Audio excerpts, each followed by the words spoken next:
Bonjour tout le monde, bienvenue dans ce nouveau numéro du C'est lundi que lisez-vous. Donc j'ai pas fait de vidéo lundi dernier, comme je l'avais dit, j'avais du mal chez moi. Mais bon, de toute manière j'ai pas énormément lu, donc voilà, je vais me rattraper cette semaine. Il y a 4 ou 5 livres je crois présentés, donc on va commencer tout de suite. Où c'est que j'en étais la semaine dernière? J'avais commencé le parloir. Donc que j'avais commencé, je crois que j'étais à la moitié. Donc finalement ce que j'en retiens c'est en fait c'est presque rien. C'était de bonnes lectures sur le moment, une bonne lecture. Moi j'ai passé une bonne heure de lecture, mais voilà, ça restera pas une lecture qui restera gravée. Donc comment dire, l'histoire en fait c'est tout bête, c'est un jeune de 18 ans qui a été arrêté. Donc on apprend dès le début pour avoir tué le père de sa copine. Donc pourquoi, comment ça s'est passé, est-ce qu'il est vraiment coupable, on ne sait pas. Et pendant tout le livre, il va rester cloîtré dans sa propre peur. Il va pas dire un seul mot. Il va passer dans des parloirs. Il va parler à sa soeur, à sa copine, qui finalement ne va plus tellement l'aimer que ça, vu qu'il a tué son père, soi-disant. Sa mère, son avocat, etc. Et bien sûr, les placements au tribunal, devant le juge, il va jamais dire un mot, il va jamais se défendre. Et finalement, tout le monde va se demander pourquoi il est bloqué comme ça, qu'est-ce qu'il a caché. Donc moi, ça m'a bien plu le principe. En plus, voilà, il est pas bien gros. Il est écrit assez gros comme ça. Il y a beaucoup de chapitres, donc ça se lit très vite. Et voilà, donc une bonne lecture sur le moment, mais franchement je ne garderai pas d'énormes souvenirs. Surtout avec la fin. La fin qui est... on se dit en fait tout ça pour ça, voilà. On est un peu dégoûté à la fin. On se dit, juste au moment où ça devient super, bon, ça s'arrête, et voilà, débrouillez-vous. Donc dommage, voilà, c'est une bonne lecture, mais sans plus. Donc après j'ai continué Brave Story. Donc un manga, voilà comme ça. Donc j'ai bien aimé aussi. Bon, vous savez, je suis pas fan de manga. Donc voilà, celui-là il m'a bien plu. J'ai vu le film, j'ai le film chez moi, qui est très loin du manga quand même. D'après ce que j'ai compris, c'est un roman qui a été adapté au film, puis adapté en manga. D'après ce que j'ai compris. D'ailleurs, le livre c'est ça. Voilà. Je sais pas si on va bien voir. Voilà. Le livre et le personnage, c'est le même personnage que dans le film, bien sûr. Et là, voilà, comment est le personnage dans le manga. Donc voilà, c'est quand même plus mature le manga. Et surtout plus long, vu que il y a une vingtaine de livres, je crois. Alors que le film il dure 1 heure, ça raconte toute l'histoire. Donc beaucoup plus détaillé. Donc pour ceux qui ne connaissent pas, c'est un jeune qui se rend dans un autre monde, un monde imaginaire. Je vais éviter de raconter plus, fait, voilà, c'est juste la découverte d'un autre monde. Il va avoir une quête à faire là-bas.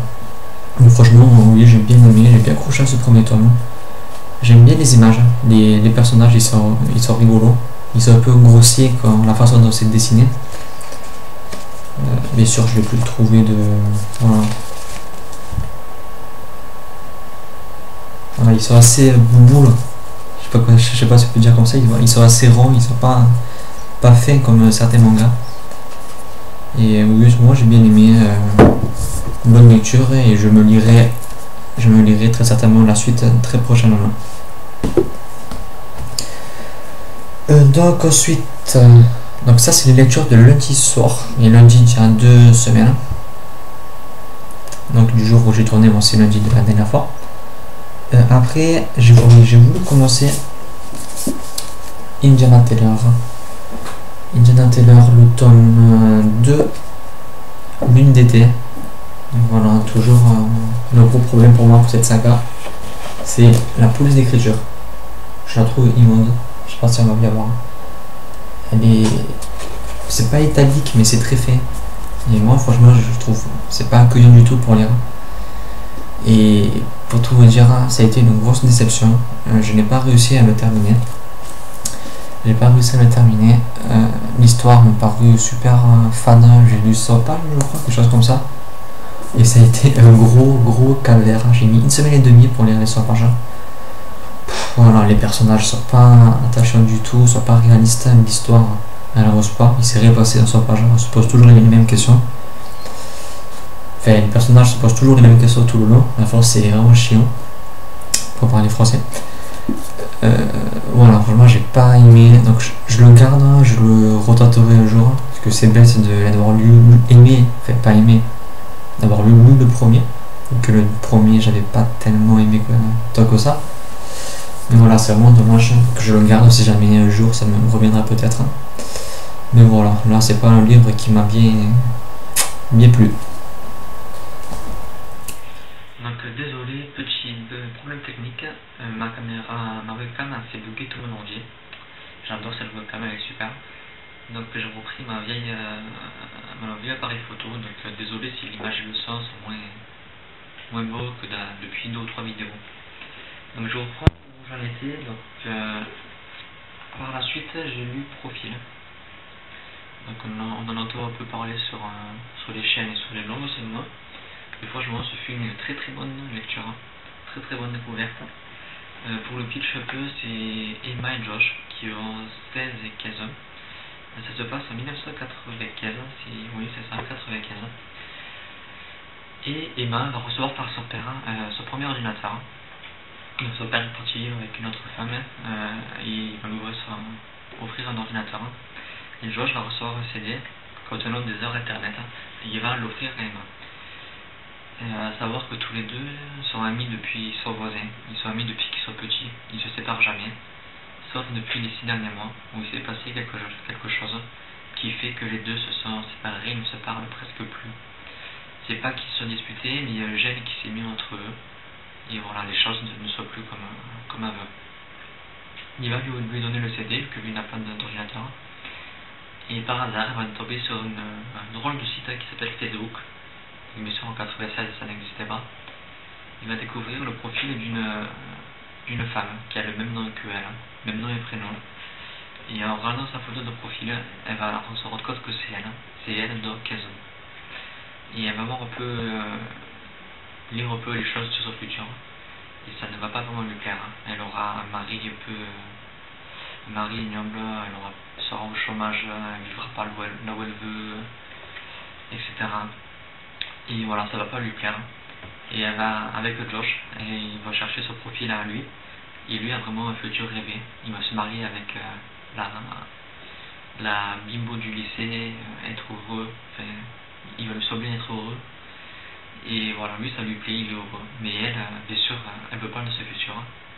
Il va se demander si Facebook, s'ils ont ce Facebook du futur, est-ce que ça serait pas pour changer leur futur. Donc il va essayer à changer elle va vouloir changer des choses de sa vie pour pas que ce futur se déroule. Mais Josh ne le voit pas de très bon oeil, vu que si elle change ce futur, ça a de gros risques de changer le sien. Avec le moindre fait et geste qui n'était pas prévu dans ce futur peut tout changer. Donc voilà, lui il n'est pas très content de ça, parce qu'il aimerait garder ce futur. Donc, pour lui elle est assez égoïste, mais elle voilà, refuse de ce futur, elle veut pas vivre, elle veut pas être malheureuse toute sa vie. Il va tenter de le changer. Donc franchement, très bonne découverte. Certes, la première partie est assez c'est pas répétitif, mais c'est assez long quand même pour que l'histoire se fasse. Le côté Facebook n'est pas assez présent pour moi quand même. Je pensais qu'il y aurait plus de statuts, etc. Car c'est vraiment des choses que j'adorais. Mais voilà, il y en a un peu par-ci par-là, comme on peut voir ici. Donc il y en a un peu partout, mais pas énormément. Mais voilà, sinon le gros point positif pour moi sont les personnages. Surtout Josh. Moi je me suis imaginé comme Josh, une personne de Hunger Games, Peter. Moi, je l'ai imaginé comme ça, même s'il n'est pas du tout comme ça dans le livre. Et voilà, c'est un acteur que j'adore et il m'a fait adorer ce personnage. Déjà qu'il était super en lui-même.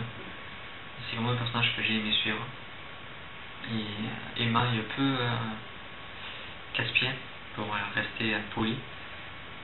Elle est assez égoïste, voilà, elle pense à son futur à elle, mais pose pas tellement à celui de Josh. Peut-être qu'elle fera du bien pour elle, mais elle risque de ruiner le futur de son ami. Et voilà, c'est vraiment tout ça qui est mis en place dans ce livre. Moi, j'ai vraiment beaucoup aimé. Peut-être un peu plus, il aurait gagné d'être un peu plus court, je pense, pour une telle histoire. Car il y a des moments, c'est un peu long. Mais voilà, sinon, ce fut une très très bonne découverte. Je sais plus ce que j'ai présenté dans la première partie de la vidéo. J'ai fait en ordre, je crois. Donc, dans l'antenne, j'ai fait. On en est là. Donc, par la suite, j'ai lu un e-book reçu par l'auteur que je vous remercie grandement. C'est Pourquoi les gentils ne se feront plus avoir. Et j'ai adoré, franchement, j'ai adoré. Au début, j'avais très envie de le découvrir. Et voilà, une fois que j'ai un peu feuilleté le tout, quand je l'ai reçu, j'ai eu un peu peur. Je me suis dit, ça a l'air philosophique, ça a l'air assez complexe, j'avais quand même vraiment peur de ça. Et finalement, j'ai adoré. Les personnages sont super, l'histoire est super, l'humour est énorme. Et tout ça dans un temps réel quand même, ça reste réel, ça reste possible. Et j'ai adoré, franchement j'ai adoré. L'histoire c'est un jeune homme, bon, c'est pas vraiment son âge je crois, il doit avoir début de la trentaine ou la vingtaine, voilà, quelque chose comme ça. Et c'est quelqu'un d'assez poissard pour être franc, il dit toujours ce qu'il faut pas, il fait ce qu'il faut pas. Et donc bien sûr il n'a pas beaucoup d'amis, sa copine se sert de lui. Il n'a pas, voilà, même sa famille a pitié de lui le pauvre. Et voilà, il a rien pour lui, il se sent très seul. Et il classe le monde en deux catégories, les gentils et les méchants. Les gentils, c'est lui, c'est normalement, qui ose pas trop dire les méchancetés, qui faut tout ce qu'il faut, etc. Et il y a les méchants, ceux qui aiment se faire voir. Il y a plein de catégories de méchants pour lui. Il y a ceux qui aiment se faire voir, ceux qui sont méchants, les hypocrites, etc. Et il va donc décider de changer ce monde, et pour lui-même. Il va décider de transformer les méchants en gentils. Donc ça passe par des bases qu'il va créer avec un ami. Il va faire une espèce de mini-société. Et voilà, normalement tout est censé se passer bien. Sauf que petit à petit, la société va grandir. Et il va plus contrôler. Il va y en avoir partout, et il va plus rien contrôler. Donc côté histoire, je reste là, mais il faut savoir que vraiment c'est super. Ça a l'air, c'est assez simple comme histoire, dans le tout, c'est très basique. Mais franchement, c'est super. Moi j'ai adoré, j'ai passé un super moment de lecture. À chaque chapitre, il y a des... comment on dit, je trouve plus le nom, petit intro au chapitre. Donc chaque fois ce sont des slogans qui parlent de la vie. La vie c'est comme, qui dit quelque chose et il parle de l'humour noir après. Alors là j'ai adoré ces petites intros chaque fois. Et voilà, le livre est bourré de petites touches d'humour un peu par-ci par-là. Souvent j'avais le gros sourire. Et vraiment, c'est vraiment une lecture divertissante. Franchement, si vous pouvez la lire, lisez-la parce que ça fait bien fou, franchement. Donc j'ai lu ça et j'ai commencé hier soir à minuit passé, après Harry Potter bien entendu. J'ai commencé Pollux le Prince oublié, tome 1 de la série, de la saga plutôt, donc je suis au début. Et pour l'instant, je dois avouer que je sais pas quoi penser. C'est pas mal, le style d'écriture est bien, mais voilà, je pensais pas, j'avais pas fait gaffe que c'était aussi jeunesse que ça. C'est vraiment jeunesse, c'est vraiment écrit rapide, déjà on le voit, hein, le livre est petit et c'est écrit gros. Et c'est très rapide, c'est vraiment un livre de fantaisie pour la jeunesse. C'est vraiment, voilà, c'est un livre, c'est comme le livre Jolana, mais on enlève tout, on garde que l'histoire et on a fait un livre jeunesse. Voilà, c'est le même principe pour moi. Et voilà, donc c'est pas mal pour l'instant, donc j'aurai sûrement fini demain soir je pense. Donc je vous tiendrai au courant sur la page Facebook. À noter quand même que la couverture est super jolie. Et celle du tome 2 et 3 aussi. Le tome 2 est sorti, le tome 3 il sort en septembre je crois. Donc qu'est-ce que je vais contenir? BZRK ou Zerk ou Berzerk, je crois qu'il y a écrit le nom. Donc prononcez-le comme vous voulez. Donc je serais très envie de le découvrir. Désolé, je vais me prendre pour rire. Donc très envie de le découvrir. C'est l'auteur de la saga Gon. Donc, comme vous le savez, c'est une saga que j'adore. J'ai lu qu'un avis dessus, il était très négatif. Donc maintenant j'ai un peu peur de le découvrir.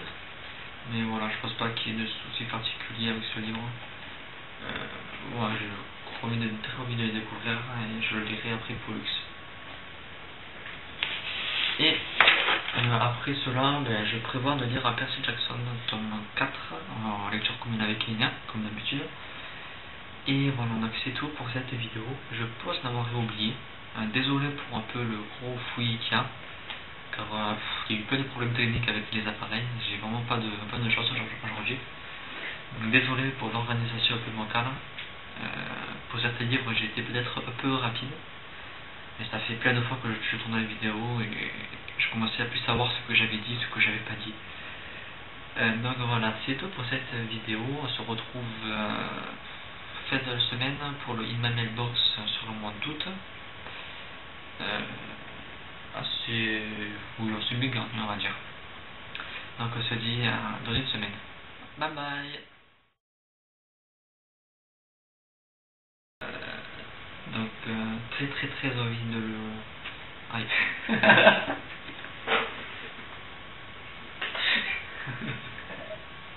J'en ai marre.